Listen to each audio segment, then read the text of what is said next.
بسم الله الرحمن الرحیم. محترم ناظرین، استخاره څه ته ویل کیږي؟ استخاره ویل کیږي جایز معامله کې تردد وي د هغې د بهتر حالۍ دپاره او د ښه جهت طلب کولو دپاره استخاره کولی کیږي. او استخاره یو مسنون عمل دی.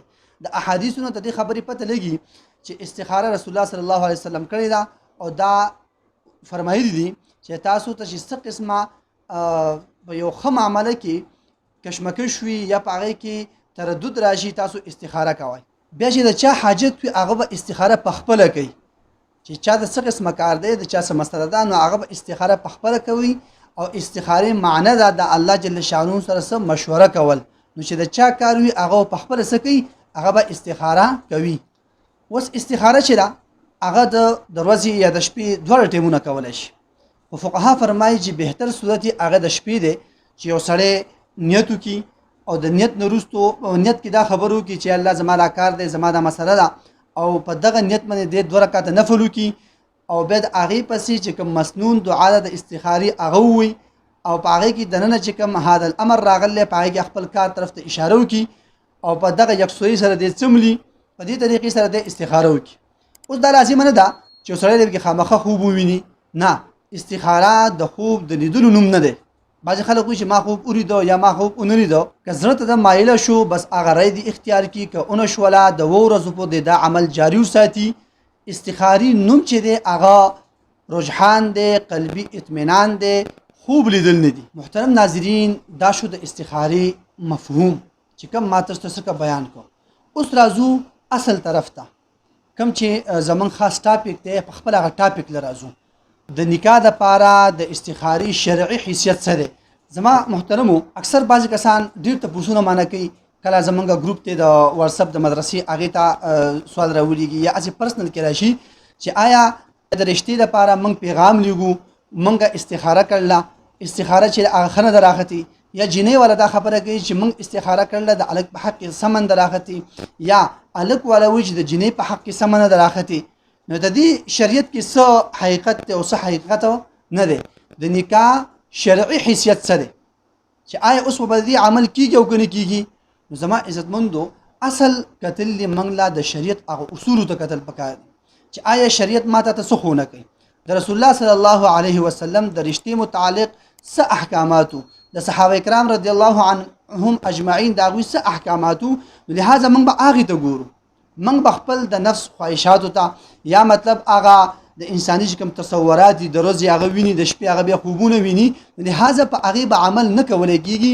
د هغې حیثیت دا نشته. د رشتې متعلق چې رسول الله صلی الله علیه وسلم زموږ او ستاسو دپاره کوم صفات او کوم اصول مقرر کړي، هم د هغه اصولو په رڼا کې او د هغې په بنا باندې به ما او تا رشته یا قبلو یا به هغه موږ څه کوو، هغه به رد کوو. ابو حاتم مازنی رضی الله عنه یو صحابي دی.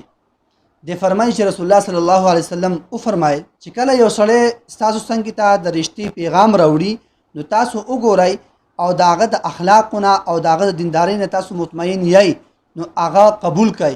که د هغه د اخلاقو او د دیندارۍ نه تاسو مطمئن نه یئ، نو تاسو په ځمکه کې فساد څه کوئ؟ برپا کوئ. صحابو تپوس وکړو د الله رسوله د فساد نه څه مطلب دی؟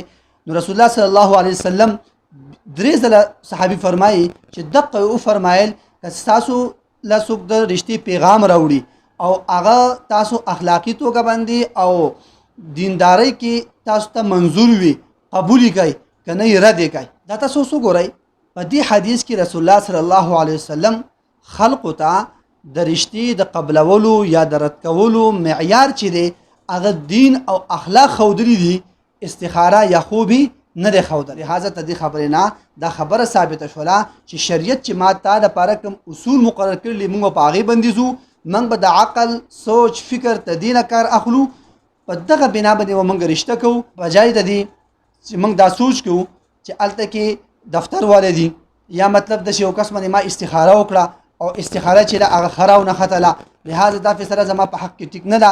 د دې خبرونه به ځان ساتو، ځکه موږ په هر معامله کې نور په دنیاوي معاملاتو کې موږ استخاري نه کوو، هغې کې موږ استخاري نه یي.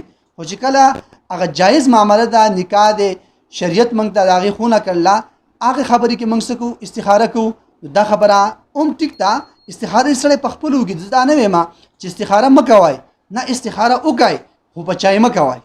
پخپل یو کوي او پخپل تا د مخ ته خبره براشي پاغي به عمل وکړي شي یا تدین هټ کر شریعت دا خبره هم کوي چې کم ځای کې چې رشته کولای کیږي نو دواړه طرف ته چې کوفو برابر وي کوفو برابر وي مطلب حسب نسب معلوم وي او حسب نسب دواړه برابر وي مال جایداد کې برابر وي نور په هر څه باندې برابر وي په هغه ځای کې رشته کولای کیږي.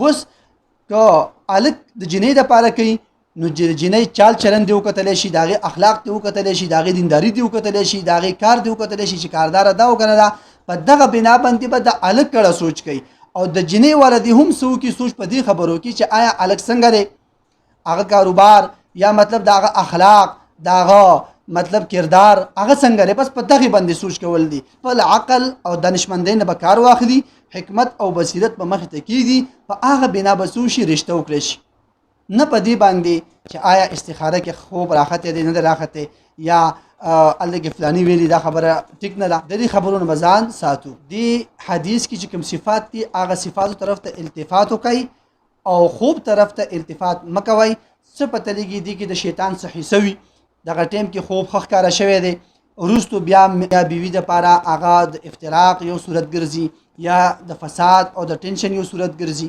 ابن الحاج مالکی رحم الله فرمای چې بعض خلک استخاره وکي بیا په انتظار باندې ناسي چې ماته به خوب راشي مخې ته نو د دې خبرې هیڅ قسم حقیقت نشته ځکه رسول الله صلی الله علیه وسلم د استخاری او د مشورې حکم کړل پرشته کې چې تاسو استخاره کوئ یا مشوره کوئ نه ته دې خبرې چې تاسو ته په خوب کې څه شی په نظر راشي هغه عمل وکړئ.